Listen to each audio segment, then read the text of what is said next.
4D no 4D ultrasound no to oba opa wo okay oba ne menses emma yie all right oba wonya vaginal problems discharge sense boni bi anka boni wom na free na se eba oba one be ma hie mu a wote yawo okay oba ne menses na etwetwa sisi obi ho ne de makra chakra sa emma ku ni nyina no ye mama kwanya se bra betwa scan no scan no e for free. So 4D no scan no ultrasound mu chane for free. For free. It baby I will go through so they say ya wo say bia o menstrual o menses na emaye e ba na na jana so kra de obi kra de o se ne de ne kra ntwa. Yes. Whatever the problem is no. Yes. You just scan for free. And answer wo kra no say wonni all these problems kra no na wo pese e bia da chen wo be nyinsen tu be hwe wa wodie mu ahwe se bia wo betimi anyinsen ya. Okay. E bia wo no unya sa symptoms here bobo so yi. All right. Na mo te ho wo pese wo be check e hwe keke se bia da che bia why ready say wo be wo no wo betimi awo eno so utimi betwa ye betwa ma for free. Mr. wo ye oba unya nware unya nya ready so wo be wo but wo pese wo say wo de no why prepared ya prepare no adache wo pese wo a wo betimi awo problem bi ene ho akọ endpoint ne yencha scan ne ma for free ne hu say wo wumbu no bibia da babia da fibroid bi entuatua babia na dache ababe hawo endpoint see as part of their corporate social responsibility no wo mu cha scan for free e de ama emani nyina hey dog mo ya de out mi ba no betwa no akwa betwa ko for free ni amu hu se de awodie no mu sitie ana o menses ni de ntia emmayi ana se bayi ana se wo ni wo kru hie mo de ntia na da bia ade anka ye ni gie na de ada ne sun na wo bre ye behu saade no wow na enye ma no nko a okay emema no so ma ye bi so ama mema emema de ne mu twa de emema de ne ye twa scan ye bi ba ye de check prostate no prostate okay se bia prostate aye kese prostate na kese prostate ni infection aba ho ana wo kra no ya ka che say wo prostate cancer okay bra ne hwe level a wo prostate cancer no edru okay ana say wo ye be ma na wo kra no hu say wo prostate problems all right nemu wa sha say wo Johnson tentem na wo Johnson emu ya wo ya okay wo Johnson emma yie kane no say na wo si Johnson a na Johnson etimi shoot no say no emma yie ana say wo kra no Johnson no eba ya wo a wo te wo wa ya ase no nsuo firi wo be ma mu ba ensawansawa na ekuro bia ba beto wo be ma no ho wo be ma na ho de ewom na ba fom na say salt ya ni nyina no ye mo wakwanya sebra ne betwa scan for free eno so ye for free e 4D ultrasound na eno so ye for free because matisi se be ma de wo mu intermittently se wo ma wona ye theater ne tisu after 40 because 30 kura na wo kohye se wo prostate no bibia ante no na mutimi chama nipa no for free no hu se o e bibi koso enkoyi ana se wo dwunso a wo bre ne ade no eno so for free for free na akoso ya me kra me de me ya na me kase me ntwen route 30 and 35 okay once oye sexually active no okay until be from age 15 cry no obetimi aba betwa scan na hwe prostate no okay because your prostate infection eno no enye se wodi 30 ansa no wanya etimi sie usakura exactly once oye sexually active no nko ade so wodi 15 na woni oba hia mu penya okay yen kasa wo 15 na eni oba nko hia mu yati ase nemum se wodi 15 na woni oba hia mu penya obetimi anya prostate infection si wow inti no uba na obetwa scan no ne kasa bibia ni wa na fe no wan kasa wanya hotoso se bibia ni ho na wo ye okay nemum se uba na obetwa na ehu problem no ntemu a eya na enu eye yeah because de bia me kasa screening de ehu hia because say your screening e detect yare no earlier yetimi tunu ntemu eno ne yetimi treat because obi okura on screening tino by the time I realize na de na apura wie na ya say eti de mu ye eye pass nipa ne betimi aba na ye channel for free eti ebema na hu say say aha na metechema aha na enkoyi anasa we na ye the root cause of the problem na me famu no akoso ye no an waka no eti no free ne ekopem the end of the month okay ye the sa program yes si ho ye wo all our branches okay endpoint homeopathic clinic babia for my number to 20 in case ebi obi ayira na kwa because minim se mo wo spenters kwa no so baby e fra wo share signboard no enam nim se kro no maboa hia nso ba ko ho enam se tema community 22 ko wana so hotel nche ho baby nso minim se ba ko ho batia na obi wo ho ana opese ohia more details ena obi wo kro na wayira ne kwan eti endpoint homeopathy ansa ne ye bedi reproductive health ho nkomo no wadaro maka mo number na fa to dwa na obi opese wo kotwa sa scan no 4D ultra scan no for free no de etu be say feel e ma ho bibia wo mbunu hum obema no ho bibia ntintini tissues ne cells no wo bibia kama no na bibia so atimi akoso kama ntina sanko mo nam say me da me pese wudi ni HM dog fa mo number to ya yo AKOSUA me da say endpoint homeopathic clinic number no Dr. Duboaten na number okay ntinye receptionist number enenye obi fufu we dey Dr. Duboaten na number doctor no a woda yaresabia na no exactly wobeti yaresabia more than 17 years ago yes ofri UK be pie ha na watia endpoint atena so ya age abasobo Ghana ne amono no no number ne yede ma wo nti yeso bi na efa ena afra na ka chen se wote no sompa ka chen se wote sa sompa fo eka we insist say we dey bete no sompa 106.5 FM akra se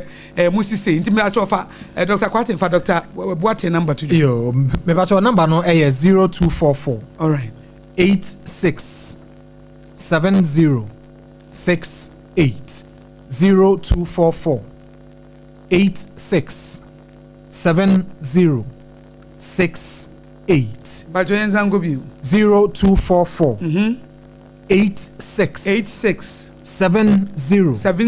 68 0244 86 70 68 okay it will fra Dr. Duboaten na befa ona endpoint wodano ono na die ona atsuma Dr. Kwatin mana bahaya ene ne bedidi nkomo dog ene yesi ebedi nkomo e de afa yare bi efa na reproductive tract infections okay na metie nam si eja me de me your band me nyati reproductive no na maji afa because you say na e wo wumpu mumu ni bi mo me say mo mpred enso madog mame apam bread dog kasa na cha minwa water ni bi na okay eja menyati reproductive aye na e wo wumbu mu de mu ni bi but e bia na efa bi ho but dog ye can reproductive tract infections me say otie nkomo ya e be di na bia na bata ho efa wo ba bi ho efa wan ho a me pa cho eye den yo me da say AKOSUA but August hu here bibia na okay okay dog ye nkwana na open full name no we okay mate dog ba cha yenko the woman say senior usifa eshase no say wote reproductive tract infections na adwene na kwakosi emma nko aso nemu me yare a etimi ye emma ene mema nyina wow yes na reproductive tract infections no ye moa wa bi a yentimi fa ye ni enhuom okay infections emmoa wanketenkete bi a omoba ye reproductive organs no emu se ye ka reproductive organs ye pa kire ne se nipadua na kwa na eboa ema be matimi enyinsen oba okay na oba timi ekora nyinsen no kopem se awo beba so no na ye ba emema afamu a ye reproductive organs ya emmoa yi etimi sei no eye se bi ye be ma na nkasa aha esa mo nketenkete a wo kan wo mutimi sei ye be ma no correct she omutimi sei ye be ma obehu obi a na ne sperm intimi kra ma bonten na je se kwan no imu asi sperm ne intimi mba wow obi ho ne oba hia mu a ne ho suo kra nke wo se ba no ne ho suo ne mba obi so wo ho a one oba hia mu wi a ne ho sane na nke wo se nka anigye na de ba no na afi wote yawo enu so serious o e wo ho pa se bia be ma no ni oba hia mu esesenka abrofaka mu se wo so original orgasm no sa time ni mom no de adane ni su no su it's a bit more crowd almost soon our men no ya na man feel say bia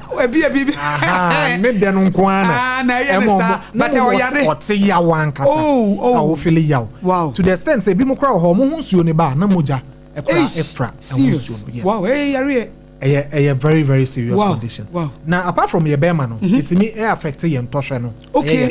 okay and no and they produce your sperms no so one of the main reproductive organs what mema and one no etimi ekose ntoshe no etimi yare etimi yare I don't know free why your prostate no so e can reproductive organs no because prostate no is secrete and I say chimu nsuo bi a e be kan your sperms no ho na boa sperms na mo metimi aswemi ye na mo metimi akosia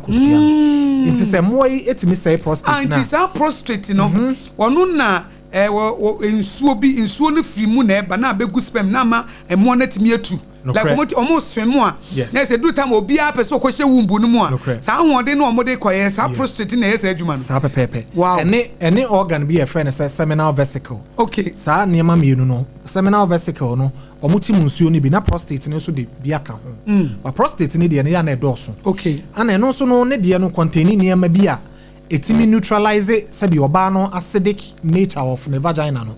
ema sabi oma se no acid ewo ho okay say ye jai sperm ni gu ho saa na bibia nka ho a acid ni bekum sperms no into prostate no wo basic medium bia eno no be sesa acidic nature na ewo ba se no na ama sperm no etimi afa ho akọ kama ewo nuane nuro nso wo mu a eno na sperms no mu di into prostate ni produce nutrients for sperms no se na be nourish sperms no se mo yi be sei ho a etimi ema prostate no intimi secrete sa nutrients ni yie nti yakwa sperms no ana afa ye ba ma nso afa mu a ema omo vagina sabi omo se one of the reproductive organs yes. emo an etimi betena ho esei ho ana cervix no awode na no nso ha eno na wo se be ma ne oba hia na be ma no de ne ho nsuo no gu oba ne ho a awode na no na wo se bie na nsuo no fa ho na ekọ awode nim kọ tubes nim emo an sei ho a na afi no eye den se bebi ana se omo destroy the nature na say sene ho no esitie no na afi mo an ekọ a omo hu ba bi omo fakra na omo ntimi enko nti omo so obi ho so ne kunu hia mo a na nsuo no asasan na chi na ba because ho no cervix no ntimi mie yie ana say ne tebia no asesanti no emo no asesa omo nso nti omo ntimi enko de wo se nkomoko awode ni mu ankasa nso emo no timi ekotena ho eye womb na ankasa emo e mani eden pa omo timi kọ ho omo firi ho no mko tubes nim tube na akosua no ne sperm no ebehia no omo timi kwasai ho wow nti nipa bebre na omo tubes a block no dodo na no behwem na infections ana a blocky tubes no omo timi konkosua na ankasa nso eho na afi omo kwasai nkosua no se ne omo timi say sperms no omo timi say ma no nkosua no nso nti sa reproductive tract infections enya de se wo de wani ebehu mmoa no okay ana wakasa omo di minya omo timi esie nipa omo timi hye ho for a very long time AKOSUA there was one man oba yaso ye 70-year-old man wow na owo sa infections ya ye ka ho asemi bi na o say odi 20 years and o started enya nsunsanso of that infection ba wan pamwa and ono atototo nro no ye bibiduru ahodo ana infections na tsena no ho anti afi wo de call hospital kra omoma na antibiotics na emfa nti edidi ne ho for 50 solid years wow te wo sa wo ba ye ho a wo de aba bedan ya ye hwe aman nti ya ade a etimi ehye nipa ho for a very long time wudi agora wo lifetime nyina akopem se wo be free atiafo asase na ta abo na wonam onya ono nanam no ne wote na oye de obeye na o sei na ya na dodo na no de ma ne ya homete ne se etimi si nyinsen ho kwan nti nyinsen problems are aba as I say it's on the rise infertility se wo hwe ema o mo pe awo ene mema o madane krawa o muntimi nyem o mo yere no mo a edosu yiye pa na ne dodo na no ne faribai sa reproductive tract infection enti ya na eho hia se yenya kwanya na ye ba radio so na ye be cherecha ye trefa ho so se na ye be ya nipa beti na afi no mo be hu kwan a mo be bo mo ho ban free sa emoa wai eho AKOSUA doc adie ya wakan die wo kan reproductive tract infection nam de meka se bia adie kitua bi but unchechie mu ya wo de ama mi che se wo mo ha dwene papa including se emma sa infection unya bia one here timi ma awo kra no ehun ye din ma we wan ma endpoint ni ama mehwa wo wan se ono no ma bibiduro ne na mo afa bon se wate ho penten kwa na do kwada ruma ede na de sa emo yi ba okay enema ye wo courses no mienu baako efiri ennem oba ne be man hia mu na so obi wo bi na ne de obetimi de ama wo ti ye was sexually transmitted infections are omo forming reproductive tract infections nti say wo ye oba na wo ne be ma owo sa infections bi ekokohiem na wa mo ho ban a say kra no protection no kra nya 100% nti say wan hwe yie na say nipa no wo bia obetimi de ama easily sanso na wo be ma wo ni bi no sa wo ne oba a owo sa infections bi ekokohiem na wan hwe yie a eno so no obetimi enya bi na apart from enemu no ye wo another way a betimi enya saa RTIC obi wo ha na enye se one be makohia mu na onyan ne mum ono ankasa na infected no ho kwa be so do ema titiru emwa mienu ewo ba bia ase okay yewo bacteria na yewo fungi nyankopon na de adua wo ba bia ase se omonko existe omontena ho asomdwem we hwe ne yonko se ne yonko nyini na we nso ahwede aka the other one se ono so nyini mbroso okay because se fungi no nyini broso a ekofa candidiasis edeba okay ana se bacteria no so nyini broso a ekofa de friend se bacteria vaginosis enso edeba na sa candidiasis ne de bigidi se oba bia anim se ne sitie bacteria vaginosis no one distinct characteristic I wo and I say ensankyerene baako a eta eda ne ho adi eye se oba ne be ma ehia mu no na enka bone pa no oden e free sabi oba no ho eba eye bacteria vaginosis no wow enka no ete se fish enama apro arote eye very pungent and oden pa na bra eba eye bra wo ne be ma ehia mu antidote oba bi timi anase be ma bi etimi ka se one na yiri hyiemu a eya na senti bi yes efri na seba because emre bi so obi ka chem se AKOSUA wo na wo pe asetrem nkomo da koya aka chem man bi na sebio mene me yiri hyiemu a pampan a efri na se eba no senti no ano odin o se senti to be an dog o se to be na ono so so nhu ka eti ama empaso agudie na bamu obu ho eti wonye nigye bia so one na yiri behia but ono so ontimi nka nkyɛn sɛ bio de etie for excuse my sɛ bia wase bon because they be canon MWHO baby na se bon eti dog de wo kan some infection it be a man sa no AKOSUA na wow eya na ahomete omo ba consulting room say de ye wo honti no doctor for the mu hia ne mo omo ba consulting room eya na ahomete adwuma ya fati o so na no do be ne dey de ya wo say wo ye mu hia ne ma ye pleasant to say pleasant why you used to I was so gente no na ne ewo mu ne say omo ba do no na ya na ma no omo ntimi nka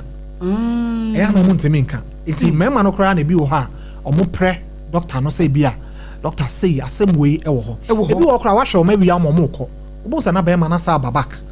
no wa ba be ka sa asem na kire doctor no na afi na wo sa wo frɛ oba no na wo sa atoto no because doctor entia eya na oba bi wo ha no onim so wo sa problem no exactly because enye be ma na one na da no enye ni kunu na one na da no anasa be ma na one na hie mu wo mpamu no ena be mu na hu sese bio na se yinka ono oba no onim ono de ono no ane se wodware wosore na okọ eti ye be ma na one ne da ne be ma na hu se senti bi e wo fom ho eti hwe na ye hu adwuma but emema ne bebre nsu nya kokodro nka eti obi ha ono oba ne hia na sanko ye na wagya no eti oba bi wo want us me hu ofe pa me ye nice girl but adentina me hia be ma na eni eyi na okọ one me da ba akopɛ o mabiem eno ano no infection we is asama wo nkoma ye die na ye ma ne bisa your friend bacteria vaginosis wow na no nkofa mfiri abonten ena de ba enye se ehun hia se wo ne be ma be kwa kohyia man sa no wonya okay infection no se ne ye ka no se wo disturb balance e wo sa moa mienu no ntemu a na bacteria na nyini na afi wakonya bacteria vaginosis na se bia ede na be ma obi ebi adachi ebi ede na ma obi timi disturb ebi adachi bi mema wa describe de be ma obi eniema ema because ema ni bi de eniema wuru o ma se yembo so kakra ana bobo so kakra ma se de wankasa wakan eniema ama de ewuru o ma se sa wash ya abai ebi mu kra de eniema dildo ne cucumber ne ade eniema bebre ebi mu epese o ma se bi eye tight echi na afi be ma ba ne ho a nani beje nti niema ahodo no mo de rewro ma se ebi mu de spices ahodo ebi de pepper akakaduro hwentia ne ade AKOSUA anya asam keto a omo bon kwan wo se bi o ma se ho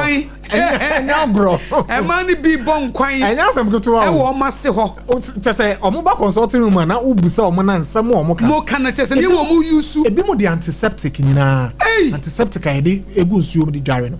odi osheda de gu nsuo no de awohoro na se ade opese na seche na se yehwam ebi mu spray perfumes ankasa e de gu o ma se se be ye wo be yehwam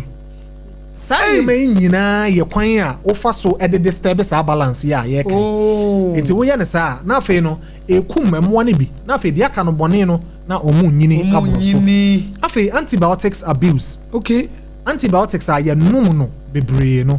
Enti say kra de abaso no say sabi ema ye maame mu adwumfo no.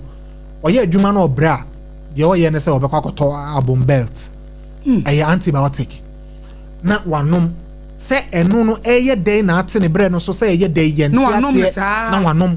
ni ti na ye ne ya na wakoto para na wato antibiotic aka ho sa antibiotics na ekuku do kede wo bie ye nipa se ekoye dey eno aso wato ekoye dey na wato bibi kakra bi na ebetwa no na ekuro kakra bi a antibiotics na ye nom infection so abuse antibiotics no nti se wonnom antibiotics ne bibiri a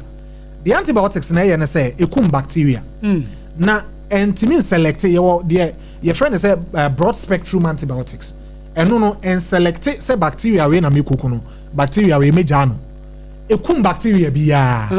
nti bacteria na ewo wase na nke wo se omododo no ene fungi no dodo no ye pe no na we ankonyini no wo se wono antibiotics na ekum bacteria no na fa yaka fungi no nko na o manyini aboroso na akofa infections no e dia ba eno so ye kwan a ema timi efa so edinya sa infections ya ye ka ho asemi eno achi no kra no oba sabi owo multiple partners no to oba ontena be ma ba ko ho no na ono de oje akosi de no agi we no akwaje kofi de na say oba oni we da because oji scan de we say almost omo yo aha e ka ho teni oba wonni mema bebre eda no sa infections yi empa ho da o ta nya sa infections no ana ye wo contraceptives bi a ye friend say IUD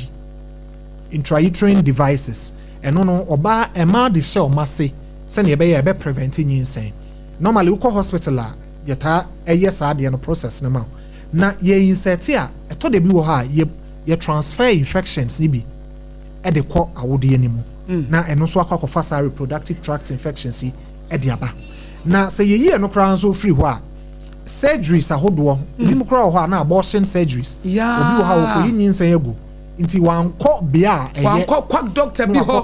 bi ho ana wonu no di no bi ahehye na se so di say nyinsan no na instruments a doctor ne be use no na nya papa na wa transfer infections e bi e de amount ana another one so ya ahonidie personal hygiene ema ne mema ye ndi ye hunni etimi ko fasa infections e de ba di mema no se ne de bia ye ka no your boxers no mema timi she boxer for a month na some of them AKOSUA am call boy school it's meaning boarding house timi she boxer and normally ya na tap black so ne be ye fi kura ohu and now say the multiple your colors be breed oh man no say na ye fi ohu na so na ade na ye fi pa what senka we so na da so but ohu say ye fi ni ntino na da so sham na also. I don't see my infection. Exactly, it's me my infections never because say yes sir, I feel no just say more na bem bacteria na bem. Ana infifre e wo ho mix with bacteria na mo multiply in them. Okay. Sanso na ma omo so omo nsi omo underpants na say omo si na mo fa hata wi am kra ma wi emom. E say ebi mo wo ha omo si a no mo de hata dem say from a dem from na emom but wi ankasa de o ma wi amom. Sa practices ni nyina no enye etimi ekokotwetwe sa infections yi e de eba wow it say wo ye oba na be ma na wutie a ahonedie e very very important okay so na be ya wo ne sa infections yi e be to kwanta apa yo doc ma yen ko yanim se na be ye be solve problem no wada roma edie na di e wo wuni peduem so oba na asa be ma wo be hu se sa reproductive tract infections yi e bi ayew die na wo be hu woni peduem e be ma evidence say Kofi you na de em se bi na aye wo no ama ana wa woni beba ho se ade adie ne bedadi wo ni pedua nim essentially ne de doso okay nti ma ne mema nyina no obi a wo de yes but ni nyina no ya na eya se okay nti yawo e de yawo be banti wo yo ba wo beti yawo sabi wase wo ye be ma wo beti yawo wo be ma ni mu wo be dwonso ntentem nti ma ne mema nyina wo be hyase se mo dwonso ntentem na wo dwonso a wo te yawo at the pain and enam obi wo ha woni be ma hie mu a na o te yawo painful sex one of the symptoms oba onya discharge discharge and it's me whitish, it's me yellowish, it's me grey, it's me greenish. Ebi mutiminya green and now lemon green discharge. Obi wo ha sabi obey yi ne panty and I say ne panty liner no. Obo say na discharge no na spread e wum bebre. Bema so kra wo ho na discharge efri ne bema na no na eba. To obo say no kra wo hu ne yie ba wo run the boxer na obo say na ededam and I say adrodro e wo ne boxers no emu. San sentrani nyina no e kire say when your reproductive tract infection CB. Obi wo ho a na ensanwa na egu ne bema ho na say bi ne ba ho. Nti mema no especially atena no bonsa na nsawan kitten bi na egugu ho obi ho na ekuro na ba beto ne bema ne tena no insan tibi gugu na no ebia egugu ho kitten sa obi ho na ekuro ankasa bonsa na beto ne bema no ema no so no nsan timi egu omase anasa ekuro kran so etimi eba omase sa ne ema we nyina no eye nsenkyerene ema no etimi disruptive omomenses etimi ema omomenses no ema yie masede sesaba na afi ayebasa oba bi wo hokra na obonsa na de chronic low abdominal pain ababeja no so na de bia no na ya se ye ne ya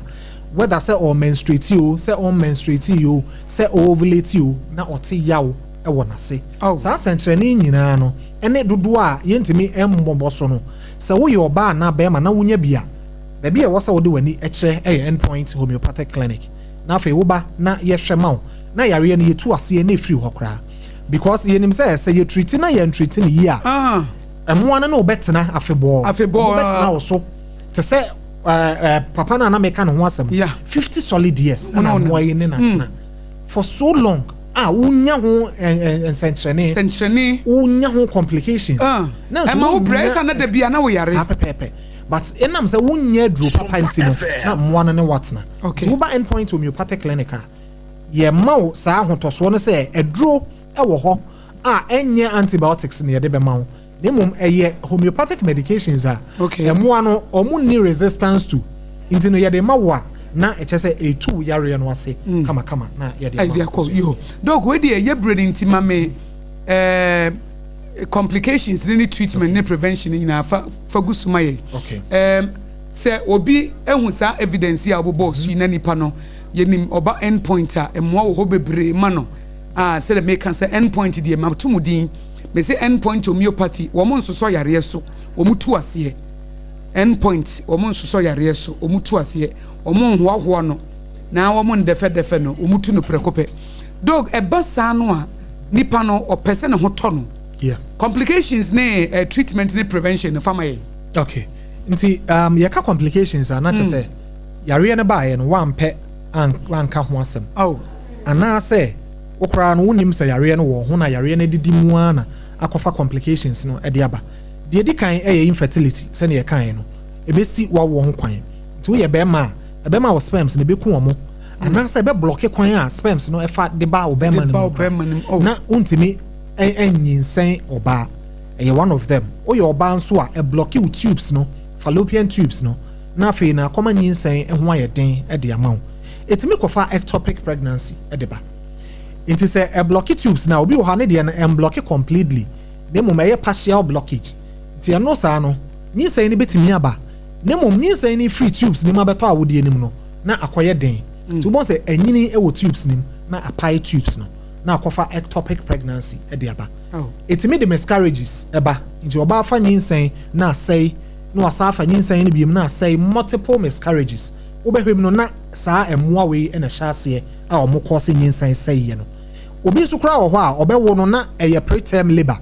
na enru ne time I was say owo 9 months ni enru obi wa 6 months we kra ha as early as 5 months na e was say ye yi akwala no na fe ye de ne share incubator a lot of them almost survive na fe no wahwere oba no na because of some infections and ebi mo so kra wo ho a the deformities bebre the brain kwala no to bon say utie ye na say wo akwala no kra na fe no na say akwala no nani na aye basa na fe ase na no kra e so nsuo na ebi mo ho mo nsa ene o mo nan na say aye bibi basa deformities bebre na e de akwakoba ni nyina ye infections yi etimi ekokofa the friend say cervical cancer e de besue emaso because yenim say infections e bi ye the friend HPV human papilloma virus a no and a cervical cancer no eba nti se wonya bi na se wan treat a edidi mu ana kofa cancer yi na dia besuo so etimi ma oba na be ma enya HIV mu ano entem yenka se eno na de HIV eba no ebe increase wo risk of getting HIV infections and also ade e wo se yema ye ni ebre ho nti saa niema nyina no wonya sa infections ni wan treat a edidi mu ano wakonya sa nso anso na ni treatment no e simple oba endpoint homeopathic clinical ye labs ahodo ye gi history no na afa ye ma wakọ lab na ya hwa aboa kora e de wo de no e de bae ye nya ho aboa na wo se ye ma ho nese mo no bia wo de different eti minim say endpoint so de mo lab technologist exactly eti ono be hu obedom ho aboa kora no na ma tackle no ya tackle okay eno nti na ya advice say wonya infection a e ho hia say ko pharmacy koto antibiotics yeah obi o how say menya infection ti me koto antibiotics because woni ma aboa kro e wo say wo ye lab na wo hu emo no egumo hodo bebre millions of bacteria wow bebre kwa wonim so de e so wo de no sa pepepe nti de na de bae wo say wo ba na ye lab no na afa yehu a ye be treat na ni treatment no ya na ye pese ye afanu no mienu nyina nti ye ma wo ne wo sexual partner obi a wo ne ni hia mu na wo say ye treat mu mienu nyina enro no so ye de ma wo a say 14 days na ye de ama wo a wo say wo nom 14 days no ma ne si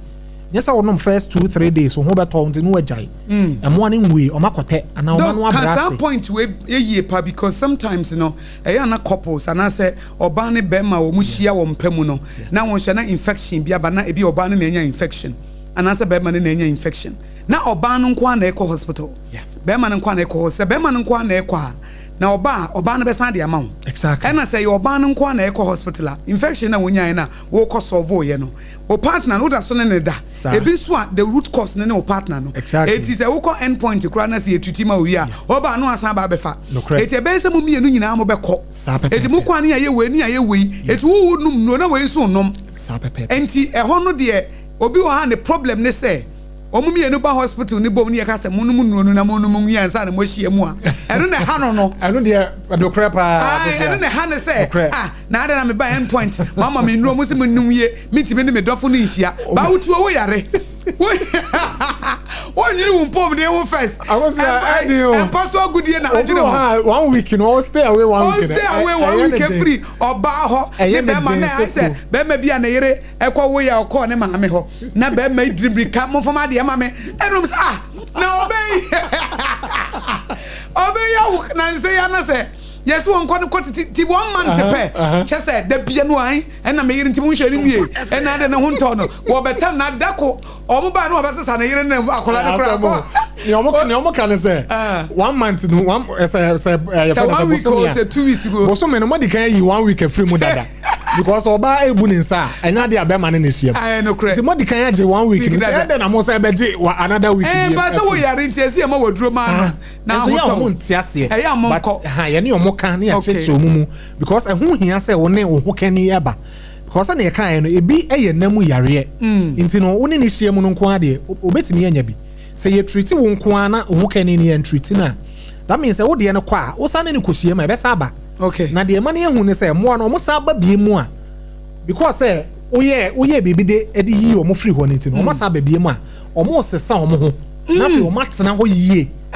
enti no symptoms omo de bana no odin pa say o pene pabene so sa pepepe because onim say wa anye ne ho dendenden a obesa tu na se ha enti no ye mpe reinfection de any treat here de okay enti say wo ne ho kani ba na ye treat mum ye no nyina e ya na no mum okay ya na boa na enema obetimi de abon ho ban se woni bia na obetimi abon ho ban e say obe stick to one partner okay na wa bom pa ya hope say o partner no so was stick to you na say we be say one man one woman yes now at the same time no who na we faithful no the other one is unye faithful because they say because won't mean guarantee because the onye faithful no be how exactly obeko fa dia bro obeko fa yare dia bro wow na apart from eno no so no na yeni a yenje ye ho kani enni no okay ana say e bia wakohie obi enimanimu na wonim yare e wo no so ba woni ne kohiem tie wo say use protection Ti also ultimi ehye the friend say condom no. E ba bo ho ban. Say we female condoms and we male condoms. Nti shawo de never bo ho ban. Shawo de no ano no. Ya na dodo na mo mpe condom ni use. Ko say ne dem no different. Say bebre ne say na no. Ene ya National AIDS Commission say female condoms baby I spy. Because a man in use. Na memma no she female condom say they see we ma serious na we better no ba koto. Because na ni bo female condom no so no. We ma serious no say we better. Asamo. Anya asam keto anti so who you see condom ya na boa. Na fe no yendi ye hu ni personal hygiene. Ye nware 2 times a day. Na yes, ye see ye underpants no. Memma titru ye see Mema no ba ko na yes. Omo secondary school am pesie no. Bossa short na asene no bi be say bossa short. Ebi ma graduate from secondary school. Omo de no graduate here. Omo de say asuban na graduate. They say omo ye adwuma omo nyini mpanimfo ba still na onsi. Da bia de asene na na so. Bossa short na atuo nyina atete.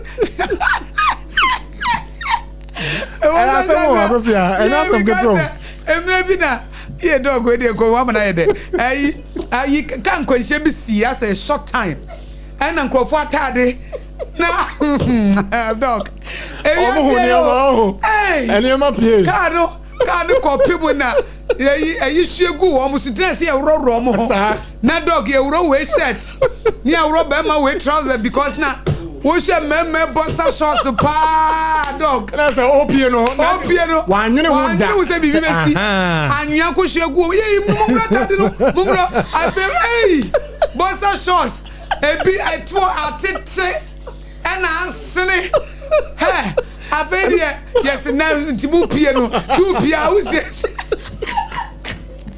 oni dia beto no opie na se wuye kakra na ye Eboa because we dey be may be brazia. Oh, pia bomu. Everybody nyame. Yeah. Etre Yesu Kristo kai no o say atad o say chansen na nya ho ni na hia. Sir. Inside no. Exactly. To be who tie dog nkomo no. Busa wo say o bossa shorts na kala ye say. Asene ananse ehi. Obi wa dress shepe. So obi kwase ho no na enema ehye ho no na eye asemko. Very very important. Sa ade ne de yenuanom mema na ema ni nyina yefati na fe yemfantu ye ho eboa na fe ne yetimi atu sa infections cause infection na de say no infertility no say na yesi dose no ye behwe bia no so na infection ubo na wo ho ye din no ye test no okay dem me phone number no entiga reproductive tract infections no endpoint mo ye ho adwuma pa ma bo nipa bebre ma o ma de wo mo ho obi o ha na be manya infection obanya infection na dia awu mu ha yare bebre no fen eti dog endpoint mo kira kwan ne number nkrofo be frɛ na obi anya sa infection ni bia reproductive health reproductive tract infection etimi ye mema no na dog yetie o AKOSUA medase endpoint homeopathic clinic enkran ha ubenya ye ewo Spintex shell signboard apart from that na so tema community 22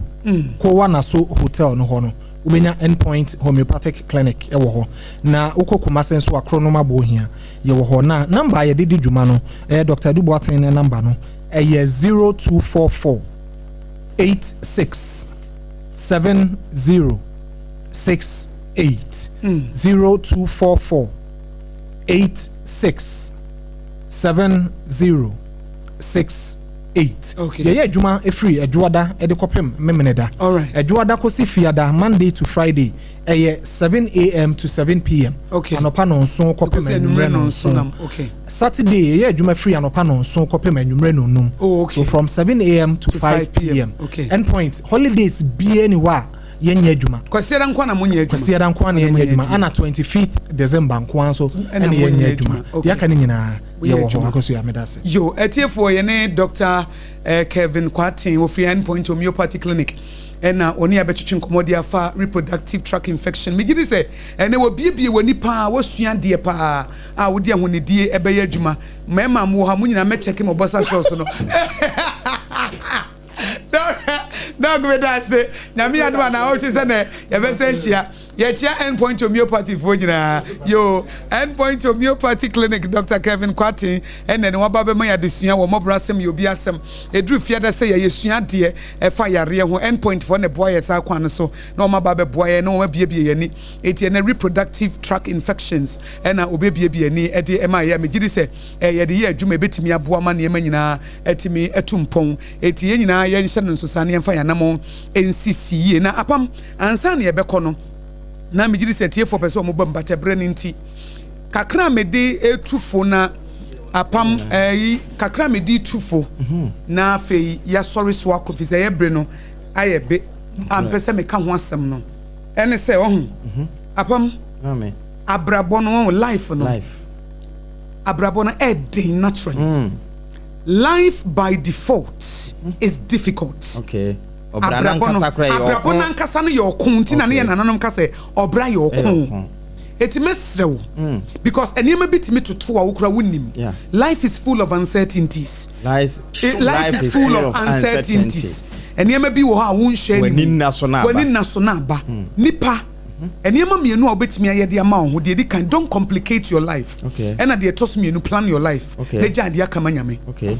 Don't complicate your life. No, they may patch and say, Menya dear Bema wo ho asa akere wo. Okay. Abrabona mu na edin dada. Ntinye dear Bema ho asa akere wo. Enti mensa nya dear Bema sama ho asa akere wo din mu. Okay. Wakofa adamfo yi hawo. Tuno ne kona ho ntawo. Tuno ne ko because adamfo we da bia won ne nam abamu bu asem. Onse wunkran. Na wo de wo toto na wo ka se ande na wo complicate ho ade ba ko me say apam nipa bebre nim ne say onyame de wo pa ma wo. Okay. Wo de wo ho wo de wo pa ma wo de wo ho ba bia wo pa na wo bekọ en wo nti emfa wuti nkọ hye bibia wo na be hawo emwa wa benidie oba wo hia bema wo hia wo ba se de wo si ma onya nware wo mpo ne hatete o de wo na mu hye enhyeso woni fa hodie wa fa wo sa akoa bibia be yama ne bia enye wo fe wo problem ne sei wa forward wo course nyina aba ne de so wo problem ne sei po ba bi fa ade na wo nya na wo nkọ enya aware ye mpo ne yo enyanya chesaba enyanya covenant because covenant re de wudi uti ko hyase de a ene enye obi ne kuma tibu osiako wana wudi uti akwakwagye akyerema sabre ya wode ho na wo ye single no wo hia be ma wo hia oba atete de bia ntokwa de bia yesi nkonya wo ho mete de bia na wusu janu a wo se wodo e de wodo ye jimi odon tintan che wo dan tie de odon tintan odo se woni modo ama me nkyere wade e friend wodo ade e ye odo no de wadwene ye adwuma wadwene nye adwuma enye odo okay se eye watenka nko na eye adwuma eye last se eye watenka nko na eye adwuma eye last se wadwene eye adwuma na eye odo efi se wadwene ehu se we ye beboa me na sa abre ya wokwa na yesi wasum ya no akwa no asaba wo se odo da bi nye odo eye last mu jimi okay abrabona edin dada don't complicate your life ko adamfo a wo fa no a mu mienu mutimu se mo boaboa mo ho mo madiye we read Ecclesiastes chapter 4 verse 9 we say two are better off than one for they can help each other to succeed when one falls down the other person will be there no picking it up yes nipa mienu be nante ebi so mbe boaboa mo madiye me patro nipa na ne nam no boa mo madiye Oye how oye burden na wasa me na koye covenant dabi akoka che nyame se me ne wei kwa apam emwa woni kromfo adwamambofo wei kwa apam se obejai o ware obejai kwa apam obantokopefo a bible kura se ene ye te se de nka ba ma ne wo ko hye da kona bi mu kura anka ye no wo so wo san ne kwa apam dabi ene wo ko no oba foforo ene wo so wo san ne kwa apam dwane wo kra nkwa obe ukwa ese be ma fofora be fakọ omu no kasa no oditi wo se me san ne kwa na onim sa aware ya apam aware ya mehye wo bi na afa okọ awrade we me ne kwa apam se me nkwa na nyina me ne betina se akọkọ se wie enti na enye easy se egu aware no because obi anhyew ampa sometimes ebi wa tete nkrofo bi an na be ma na me kofa no oba na me kofa na me se ya ma mun starting free ho ka se na edie ne ba me timu a me kofa bodamfo wi ɛdeɛ ne ba me tima me kofa wo ba wo mu ade ɛdeɛ ne ba me tima me kofa narcissistic bema ana narcissistic woman ɛdeɛ na me ba me tima me kofa wo bema na agene ya kete saa bre no agene na anya adwuma eti gitum se me se saa bre na me akora nso me so na ma agene ya kete ana me so na me yare enti saa bre yi no abrobo na den dada don't complicate it. Dentin kofa den meka. And kofa den meka because I didn't know. And I did to swim in planning. Okay. Yenim said make a life is full of uncertainties. But it's 1,000 ekutamia. Mami for 200 being 2 for the future. Because minim dieba. And no ne plan no. Baby I'm here jumai. See ye media me ene mami mpe bodua kitwa bi nya wonten na se de be ya nyame fa sa mo e kire a private organization nipa nkro betimi adasore na adwena sesa ampa obetimi adasore na ni demons bi akasa kire ne se na okra adwuma yi o ha won ye datum no akwakotie demon no eti let me plan se de be ya in case say eni ho a enti number 2 points na mediama wo no don't complicate your life na plan your life okay you free be free live life to the fullest. Live life today. Now, what I'm so who na we am so but we do I am share a boy in the fre wana wo popo or ban the fre wana wo popo there be attention which mean kind of crowd than the 4 by 4 be ma ko bobo sia de mo ban the please no obey ye premani ne bag nko ekuta no wetimi ato yes can you so yanko ne premani wo so afa no wa she brass wo salary 1,000 was my kwako for oba wo top bag ya 10,000 5,000 and again one straight hair guniti for one sa body betua nso etimo se adwuma no be wiye sika sa mema be bi o my corrupt o mu wiye sika ne de mama eti don't complicate your life and plan your life okay never life no one day at a time kakra sa wo beduru nti sa pam wo ye ne basa na ya na metere bi kra be hia be ma bia na oba bi no obi o relationship mu enkoyi misa edi na si kwan sa wuntimi nya no me minimo ayo do na mse odo ne asumboyi odo ne busia bo bebrebe odo ne wuntimi ne wo hui odo ne na da bia na wusu odo na da bia na wudi awrehoyi also love is odo ne abojechere 1 Corinthians chapter 13 verse 4 what can the attribute of love also love is patient love endures long love insists on it obi ane ne wo ho ye bonu ontimi fa nche asem ba ko wo be ka be 10 years mi o fa asem de ba onye do abam am I complicate your life ya man simple pressure no wo mu dada life na timi tutu ne ma bi man am I fa bi mo so na live life to the fullest Nema editi unu abako so agwaboa je say apam uhu mi se da bia me sere a becoming complicated my life no me nya duru na me ye Kristo ni me panyame asam ya me de wo panyame asam a me ne woni nkomo bi adi ena se wo panyame asam so wo so ntimi ni nkomo me nkomo be ye boring no kre ompa efutuo ni nyansa wo ntimi ni me father mfo ampa because jimi nkomo de me mpe no kre eno de enye makono nyansa nkomo ne nyame so mabrabo ena mepe na wajimi nso amuka nyansa sama when mo na wajimi so afa de fa wajimi nam ba bi nam so me fa me de nam me ba wo ye ready say wo pe nyansa na no aba ba me de me ntome de ne nchire me fa wo de dabi and complicate your life no complicate me sika 1,000 me di me 1,000 me ni obi aka obi a ni asem me nkobo bosia mfa nye hye ne mo obo akonhoma sidi ha na ohwe nkwan sidi apem a kai hunu se kada wachi ho apam ya pon yes nemo yes you boxer systematic is system represent Tachima yes system ya feel sector systematic press my representing Accra in Tachima nanke free Tachima bankran na free nkran ko Tachima ka free Tachima bankran nemo se wo kofa de obetimi akotachimi akofa eti systematic press kofa systematic press the happy birthday was it to my personal person Clementina a student of St. Ambrose College of Education Doma where they was if in the best friend Jenna okay it way the happy birthday ma Jenna personal person Clementina a student of St. Ambrose College of Education. Ewo doma ya momuti nkwa ɛsɛ nyame nhyira ɛne nyame bambɔ ɛde ɛma wɔ mu ɛti apam dada yɛyɛ ne nyina yɛkyerɛ system baabi ɔwɔ biara yɛasɔre so yɛkɔ na for God and Country Professor Kubla Abochi ɛyɛ social political show na ɔno nso deɛ bɔ wie yɛ 5:30 na yɛde hot bite kaseɛ bɔ no ba hot bite wie na third service Prophet Mango Day na ɔno nso aba bɛtoa so wie na sida ɛnso 9 pm na ɔno nso so aba sida wie yɛ no a 10 pɛpɛɛpɛ na afei nso yɛde deɛ aka nyinaa atoatoa so na afei 11 pm no nso na sɔfo solo nso ɛde anadwo mu nyinaa mpayɛ last service no nso deɛ aba yɛfrɛ me AKOSUA goabɔ adwo bɛtumi afrɛ me AKOSUA nhyira apam dada AAA man na wote ne nka Jeremiah Simpson